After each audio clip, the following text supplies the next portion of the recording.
घेतलं होतं. आता हा भिजत ठेवणार आहे. आता हे चिकन स्वच्छ धुवून घेतलेलं आहे हळदीच्या पाण्याने. आता त्याला आपण मॅरिनेशन करून घेऊ. मीठ टाकायचं आहे, हळद, लाल मसाला आणि काश्मीरी मसाला, आलं लसूण पेस्ट,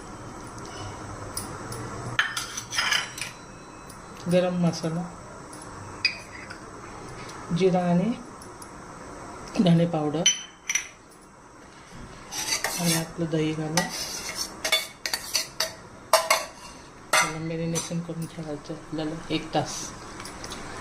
ते आपलं मॅरिनेशन झालेलं आहे बघा. त्याच्या आता वर पुदिना बारीक केलेला आणि हे बघा हे मॅरिनेशन करून झालेलं आहे. आता हे 1 तास ठेवणार आहे तसंच म्हणून. आता दुसरी तयारी करून घेते. आता 1 तास तांदूळ भिजलेले आहे. पाणी काढून टाकलं आहे मी याच्यातलं.